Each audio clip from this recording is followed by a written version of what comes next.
Hello for tuning in for my first video. I'll be talking about what you can learn from gaming, especially Soulslike, because I think Soulslike has some inspiring insights to really think about.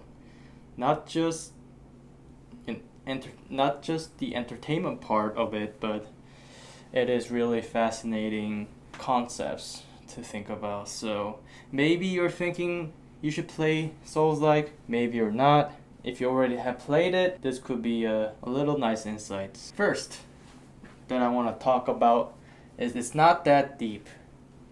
It's a game, but you can really expand it throughout life. So when you first play Souls-like, like Elden Ring or Dark Souls, you think it's a skill issue because it looks like it just looks like a game you can master if you play a lot, and it's just a difficult game. Why should you play it? So that's the mindset that I had a few years ago. But after some of my military experiences, I have changed my attitude towards life. So maybe I should try this difficult game that I had failed because I was so frustrated back in the day. And it's a game. It's not that deep, you know. But what I found, it is not a skill issue. It is actually an attitude issue. Souls-like is not a skill issue. It's about attitude. But what kind of attitude? What kind of attitude that I'm talking about? It is about your attitude towards unfair situations and intimidation and fear. So the game design itself feels like it's unfair. It's intimidating because the bosses and the monsters look very huge and has a big motion. So you feel like I have no leeway. I don't see any loophole that I can attack when you first meet a monster or a boss in this game.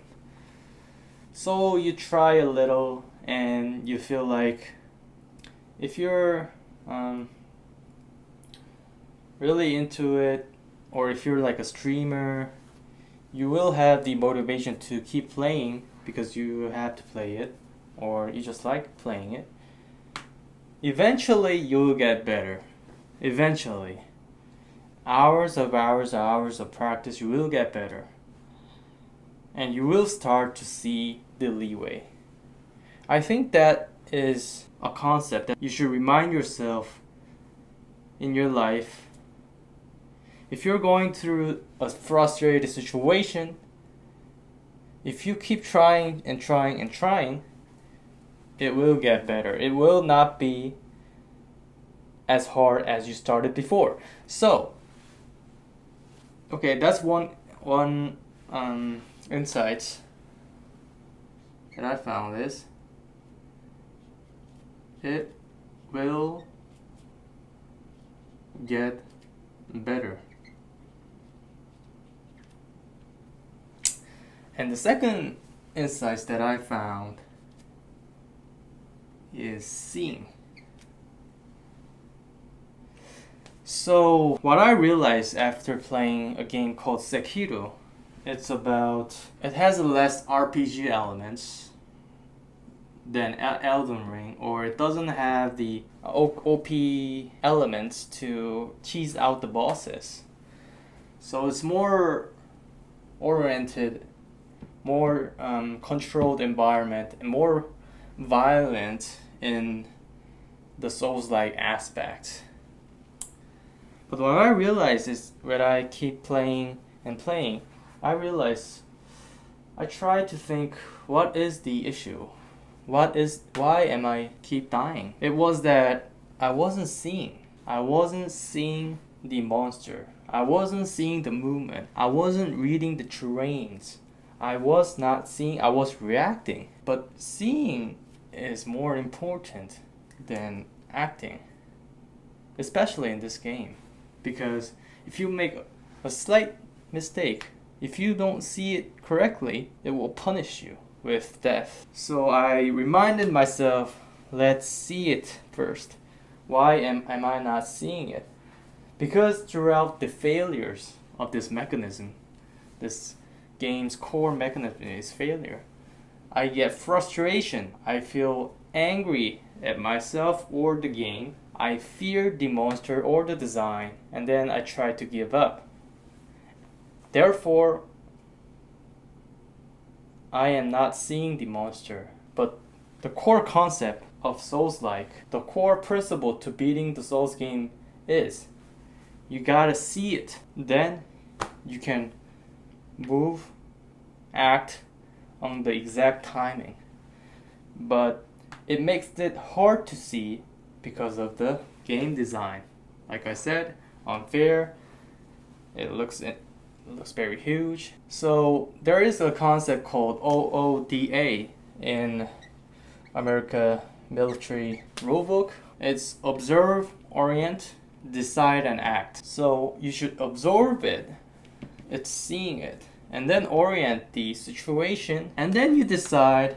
And then you act. You don't just decide and act. You gotta see it. You gotta absorb it first. Everything in life is absorbing first.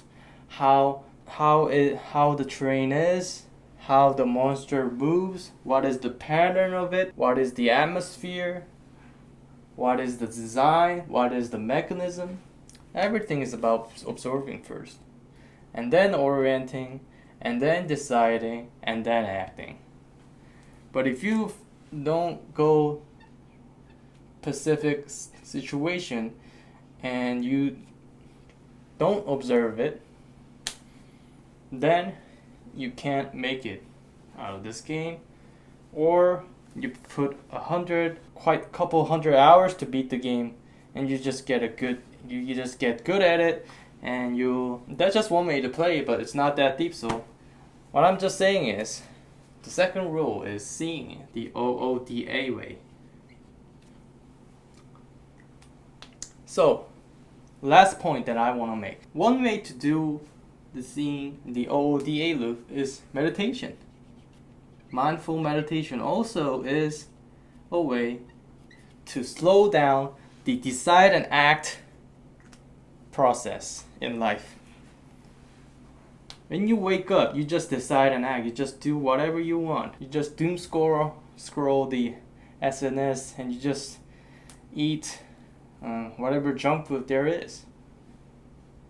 That loop is you're not seeing it. You're not absorbing the situation. You're just letting your emotions decide and act.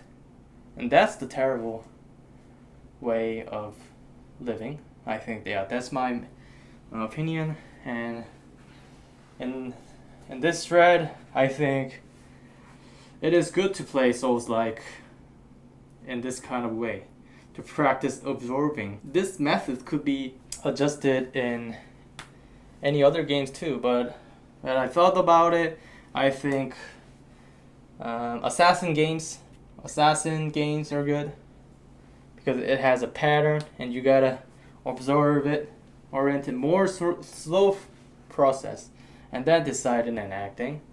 So assassin games is good, but there isn't many assassin games in the gaming categories. Soulslike also. Soulslike has I think it has about 30 games, but if you really play it thoroughly, it will take a lot of time. So thanks for watching. I'll be making a video like this again, like about things to learn from gaming, and I'll be talking about behavior adjustments in life so you can manage your life at the maximum level. And I just want to talk and communicate with the people in the air. But this channel will be solely focused on self-help and self-development, because that's one of my passion, and I like mentoring people, and I just want to share my insights. So what do you think about Soulslike? Comment down below. Do you agree with this theory, or what's your opinion? I'm all for that. Thanks for watching. See you next time.